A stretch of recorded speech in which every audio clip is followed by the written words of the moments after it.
Japan के किसी गांव में एक जैन मास्टर रहते थे। उनकी प्रसिद्धि पूरे देश में फैली हुई थी। दूर दूर से लोग उनसे मिलने और अपनी समस्याओं का समाधान कराने आते थे। एक दिन की बात है, जैन मास्टर अपने एक शिष्य के साथ सुबह सुबह घूमने निकले थे कि अचानक ही एक व्यक्ति उनके पास आया और उन्हें भला बुरा कहने लगा। उसने पहले मास्टर के लिए बहुत से अशब्द कहे, पर बावजूद इसके मास्टर मुस्कुराते हुए चलते रहे। मास्टर को ऐसा करता देख वह व्यक्ति और भी अधिक गुस्सा हो गया और उनके पूर्वजों तक को अपमानित करने लगा। पर इसके बावजूद मास्टर मुस्कुराते हुए आगे बढ़ते रहे।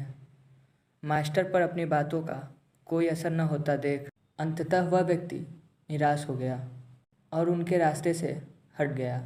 उस व्यक्ति के जाते ही शिष्य ने आश्चर्य से पूछा, मास्टर आपने भला उस व्यक्ति की बातों का जवाब क्यों नहीं दिया?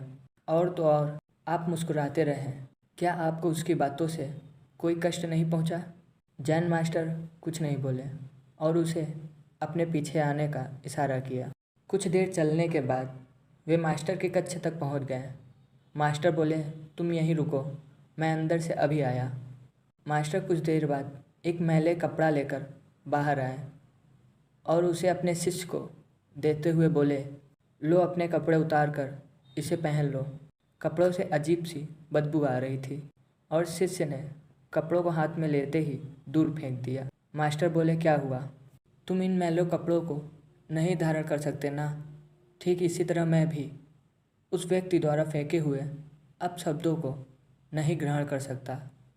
इतना याद रखो कि यदि तुम किसी के बिना मतलब भला बुरा कहने पर स्वयं भी क्रोधित हो जाते हो तो इसका अर्थ है कि तुम अपने साफ सुथरे वस्त्रों की जगह उसके फेंके फटे पुराने कपड़ों को धारण कर रहे हो।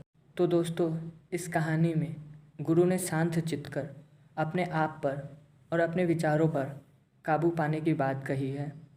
किसी के अपशब्दों से हमें बिल्कुल भी विचलित नहीं होना चाहिए।